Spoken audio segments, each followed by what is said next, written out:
अनेक वर्षापासून नवी मुंबईच्या समाजकारणामध्ये काम करत आहे। लोकांची मी माझा मोठ्या प्रमाणातला जनसंपर्क जो आहे त्याच्या निमित्ताने कुठे ना कुठेतरी जोडला गेलेलो आहे। आणि आज खऱ्या अर्थाने ज्यावेळेस निवडणुकीच्या रणांगणामध्ये मी उतरलोय त्या सगळ्यांचं प्रेम आणि पाठिंबा मला लाभतो। आपण बघितलं की आता जवळपास हजारोंच्या संख्येने लोक या रॅलीमध्ये सहभागी झालेले आहेत। त्यांचं जे प्रेम आहे माझ्याविषयी, मी राष्ट्रवादी काँग्रेस पक्षाकडून वरिष्ठांच्या सांगण्यानुसार निवडणुकीची तयारी करत होतो, परंतु घर मी बांधलं, छप्पर मी घातलं आणि कोणाला तरी त्यांनी राहायला बोलावलं। माझ्यावर अन्याय झाला, माझ्या कार्यकर्त्यांवर आणि सहकाऱ्यांवर अन्याय झाला।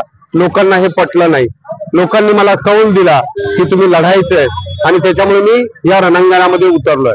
त्याच्यामुळे ही निवडणूक जी आहे ही लोकांनी हातात घेतलेली आहे। मंगेश आमले ते झालेत, त्यांना वाटतं आपल्याला आमदार बनायचे। मंगेश आमले आमदार म्हणजे लोक आमदार। त्या भावनेतून लोक रस्त्यावर उतरून माझा प्रचार आणि माझा प्रसार, माझं किटली चिन्ह जे आहे ते गेल्या 8 दिवसामध्ये लोकांनी घराघरात पोहोचवलंय। त्याच्यामुळे 20 तारखेला मतदान माझ्या बाजूने होणार आहे आणि 23 तारखेचा गुलाल आम्ही सगळे उडवणार आहोत। हे लढाई कोणाच्या विरोधात आहे?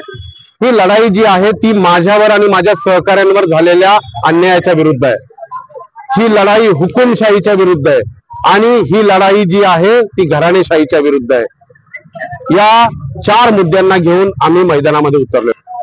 मी उच्च शिक्षित आहे, जवळपास 14 वेगवेगळ्या विद्यापीठांच्या, मग त्यात भारतातील विद्यापीठ असो, त्यात IIT बॉम्बे आहे, IIT जम्मू आहे, त्याचबरोबर वॉशिंग्टन युनिव्हर्सिटी असेल, युरोपियन इंटरनॅशनल युनिव्हर्सिटी असेल, अशा विविध विद्यापीठांमध्ये, त्याचबरोबर ब्रुकिंग इन्स्टिट्यूट जे आहे अमेरिकेचं, तिथे शिक्षण घेऊन वेगवेगळ्या 14 डिग्री घेऊन मी माझ्या उद्योग व्यवसायामध्ये, समाजकारणामध्ये मी काम करत आहे।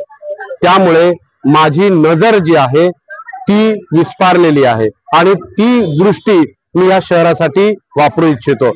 आपल्याला माहिती आहे की राजकारणामध्ये शिक्षित चेहरे शक्यतो येत नाहीत, उच्च शिक्षित तर येतच नाहीत। त्यामुळे लोकांनी आणि तरुण वर्गाने मला मोठ्या प्रमाणामध्ये स्वीकारलंय।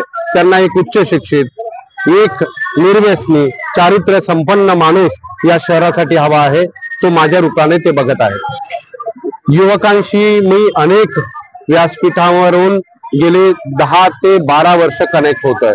मग ते कॉलेजचं व्यासपीठ असो, विद्यापीठांचं व्यासपीठ असो, मंडळ असो, त्यांचे युवकांची वेगवेगळी फोरम्स असोत, त्याच्यामध्ये मी युवकांबरोबर काम करतोय। युवकांचा आणि माझा एक वेगळा कनेक्ट आहे, एक वेगळं नातं आहे। आज जर आपण बघितलं तर नवी मुंबईमध्ये 25% युवक राहतात आणि विविध जाती धर्माची लोक इथे राहतात। त्या सगळ्या युवकांशी माझा वेगळा कनेक्ट आहे।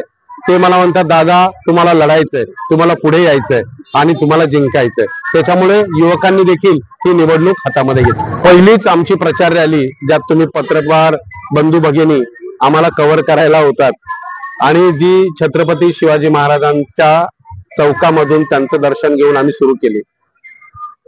काही म्हणजे मला वाटतं 700 की 800 लोक तिथे चौकामध्ये जमा झाली होती। पोलीस विभाग म्हणाला पहिली अशी रॅली आम्ही बघतोय ज्याच्यामध्ये एवढी लोक एका ठिकाणी एका वेळेस आलेली आहेत। त्याचबरोबर ती रॅली जशी पुढे सरकत गेली, जवळपास त्या रॅलीचं रूपांतर 3 किलोमीटरच्या प्रचार रॅलीमध्ये झालं। शेवटी मला माझ्या सहकाऱ्यांना कार्यकर्त्यांना सांगावं लागलं की 4 तास रॅली चाललेली आहे, ट्रॅफिकचा अडचण होऊ शकते, त्याच्यामुळे आम्ही ती रॅलीचा समारोप केला। माझी पहिलीच प्रचाराची रॅली हजारोंच्या संख्येने सुरू झाली। आजही आपण बघताय, त्या दिवशी जुईनगरमध्ये असेल, बेलापूरची अभूतपूर्व रॅली झाली। लोकांनी ही निवडणूक हातात घेतलेली। ज्या सोसायटीमध्ये जातो तिथं औक्षण करायला महिला भगिनी आणि मुली आहेत। प्रत्येक चौकामध्ये लोक माझ्या स्वागतासाठी आणि माझ्या सहकाऱ्यांच्या स्वागतासाठी थांबलेले आहेत। त्यांना बदल हवा आहे, त्यांना माझ्यावर जो अन्याय झालाय त्याची चीड आलेली आहे। त्यांना माहिती आहे की घराणेशाहीमध्ये या बाजूलाही सत्ता पाहिजे, त्या बाजूलाही सत्ता पाहिजे, त्याचा वीट लोकांना आलेला आहे। हुकुमशाही पद्धतीने हे शहर चालवलं जात आहे। भ्रष्टाचाराने महानगरपालिका अक्षरशः पोखरून निघाली। त्याच्यामुळे ह्या लोकांना कुठेतरी माझ्या रूपाने एक सुशिक्षित, उच्च शिक्षित चेहरा इथे दिसतोय आणि ते किटली चिन्हाचं बटन जे आहे ते मोठ्या प्रमाणामध्ये दाबणार आहेत आणि बहुमताने मला 23 तारखेला विजय करणार.